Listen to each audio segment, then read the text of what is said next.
He only wanted leftovers. But the Korean billionaire was the father who had been searching for him.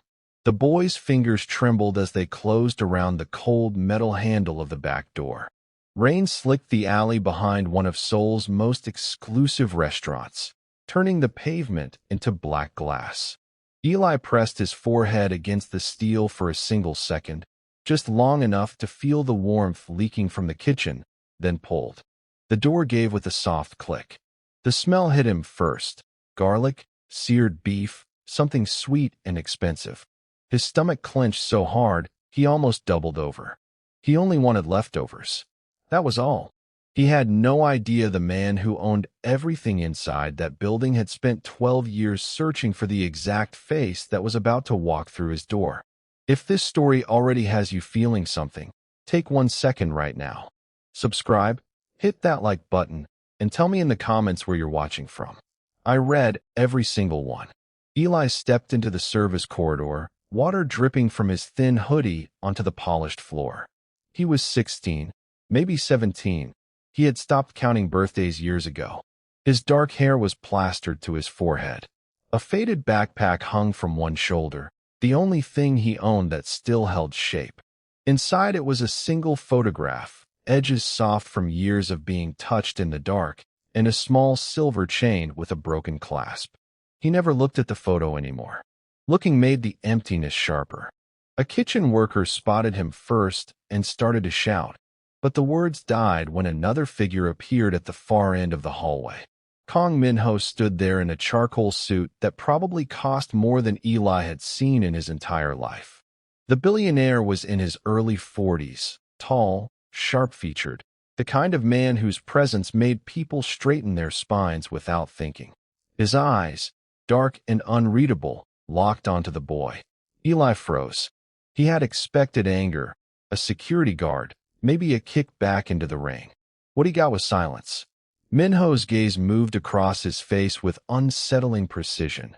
Cheekbones, the slight scar above the left eyebrow, the way the boy's mouth set when he was trying not to look afraid. "You're hungry," Min-ho said. His voice was low, controlled, almost gentle.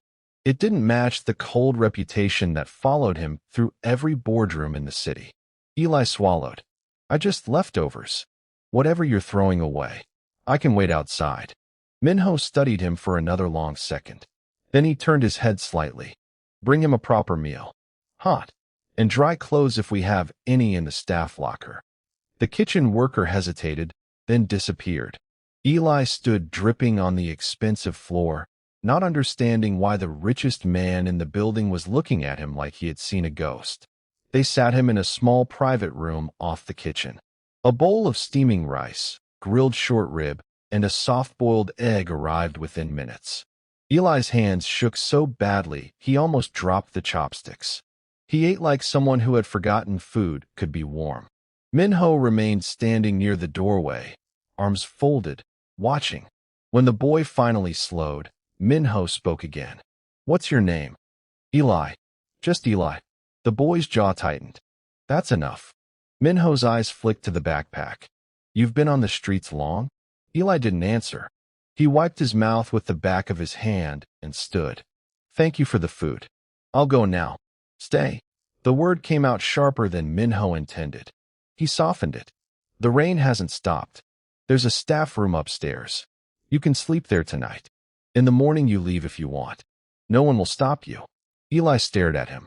People didn't offer things without wanting something back. He had learned that the hard way. Still, the idea of a dry floor and a locked door was almost too much to refuse. He nodded once, stiffly. That night Min-ho did not sleep. He sat in his penthouse above the restaurant, the city lights glittering below, and kept seeing the boy's face. Something about the curve of the mouth, the way the eyes held steady even when the body was ready to run. He opened the bottom drawer of his desk and took out a thin folder he had not touched in months. Inside were old search reports, private investigator summaries, a single faded hospital photo of a newborn, and a handwritten note from a woman who had disappeared more than a decade ago. He had never stopped looking. He had simply stopped hoping. The next morning Eli was gone before dawn. The staff room was empty except for the neatly folded dry clothes left on the bed. Min-ho felt an unexpected, sharp disappointment. He told himself it was only curiosity. Charity. Nothing more. 3 days later the boy returned. Same alley. Same rain. This time he didn't try the door. He simply stood under the narrow overhang, waiting. Min-ho saw him from the security feed and went down himself. You came back, Min-ho said. Eli's voice was quiet. I still only want leftovers. But the food the other night was the first real meal I've had in a long time. I thought maybe if I asked properly. Come inside. They fell into a strange rhythm. Eli would appear every few evenings. Min-ho would make sure there was food, sometimes a jacket, once a pair of shoes that actually fit. He never asked the boy to stay longer than a night. Eli never offered more information than necessary. Yet something was shifting. Min-ho found himself checking the security cameras more often than he needed to. Eli found himself lingering a few extra minutes after eating, answering questions he usually avoided. One evening, Min-ho noticed the chain around Eli's neck when the boy reached for a glass of water. The silver was dull, the clasp broken and tied with a piece of string. Min-ho's breath caught for half a second before he forced his face smooth again. Where did you get that? He asked, keeping his tone casual.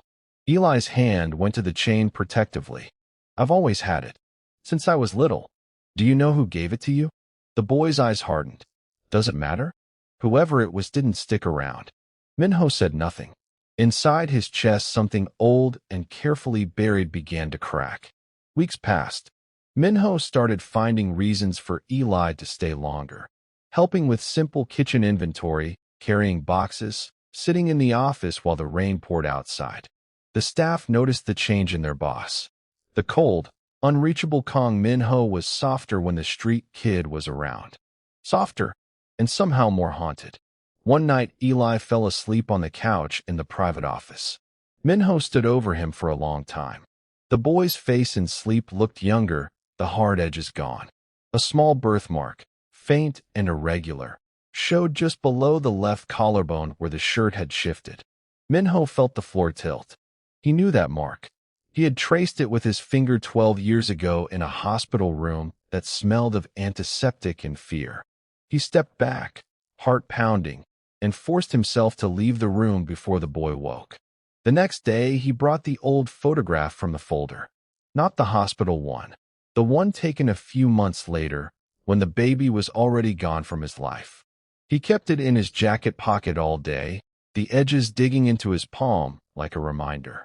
That evening, Eli arrived earlier than usual. The rain was heavier. He looked thinner, darker circles under his eyes. Something had happened on the street. He wouldn't say what. Min-ho set food in front of him and waited until the boy had eaten half of it before speaking. Eli, that chain. Do you remember anything else from when you were small? A place, a voice, a song. Eli's chopsticks stopped. Why do you keep asking? I'm trying to understand. There's nothing to understand. I grew up in a group home until I was 12. After that, I was on my own. Nobody came looking. Nobody wanted me. That's the whole story. Min-ho's voice was quieter than he had ever heard it. What if someone did look? Eli laughed, short and bitter. Then they didn't look hard enough. The words landed like a blade. Min-ho stood and walked to the window, staring at the rain-streaked glass so the boy wouldn't see his face. Behind him, Eli's voice softened, almost against his will. There was a song once. Someone used to hum it. I don't remember the words. Just the sound. It made me feel safe. For a little while. Min-ho closed his eyes. He knew the lullaby. He had hummed it every night for the first 6 months of his son's life, before everything collapsed. He turned back. Eli, I need you to trust me for a moment. Will you show me the photograph in your bag? The boy stiffened. How do you know there's a photograph? Because I've been looking for one just like it for a very long time. Silence stretched between them, thick and dangerous. Eli's hands clenched on the table. Then, slowly, he reached into the backpack and pulled out the small, worn photo. He held it out without looking at it. Min-ho took it. His fingers trembled. The image was of a young woman holding a baby, both of them smiling. The woman's face was the one he had loved and lost. The baby's face was the one he had never stopped searching for. He sat down heavily. "This is your mother." Eli's eyes flashed. "I know that. And the man who should have been in this picture is me." The room went completely still. Eli stared at him as if the words had been spoken in another language. Then the anger came, sudden and raw. "No." He stood so fast the chair scraped. "Don't do that. Don't you dare give me some fairy tale story because you feel sorry for the street kid who asked for leftovers. I am not giving you a story," Min-ho said, voice shaking for the first time. "I am telling you the truth I have carried for 12 years. Your mother and I, we were young. There were people who didn't want the relationship to continue. There was pressure, threats. One night she left with you. I searched. I hired people. I never stopped. But the trail went cold. I thought you were both gone. Until the night you walked into my kitchen." Eli's breath came hard and fast. "If that's true, then where were you when I was sleeping under bridges? When I was hungry enough to dig through trash? When I needed someone, anyone?" "I was looking," Min-ho whispered. "Every day? And I failed you. I know that. I will spend the rest of my life knowing that." Eli turned away, shoulders rigid. For a long moment, the only sound was the rain against the windows. Then the boy's voice came, small and broken. "Why now? Why tell me now?" "Because the moment I saw your face I knew. And every day since then I have been afraid that if I said it too soon you would run, and I would lose you again." Eli laughed once, a sound with no humor. "I don't know how to be someone's son. I don't even know how to believe this." Min-ho stood and crossed the space between them carefully, the way a man approaches something fragile and precious. "You don't have to know how. You only have to decide if you want to try. I am not asking you to forgive me tonight. I am asking you to stay. Let me prove that I mean it." Eli looked at him for a long time. The anger was still there, and the distrust, and years of loneliness that no apology could erase in a single conversation. But underneath it something else flickered, something that looked like the first crack of light after a very long night. "I'm still going to ask for leftovers sometimes," Eli said quietly. "Just so you remember where I came from." Min-ho's eyes shone. "You can ask for anything you want, for the rest of your life." They stood there in the quiet office, two people who had been searching for each other without knowing the other was still searching too. Outside, the rain began to ease. Inside, something that had been broken for 12 years started, slowly and carefully, to find its way back together. It would not be perfect.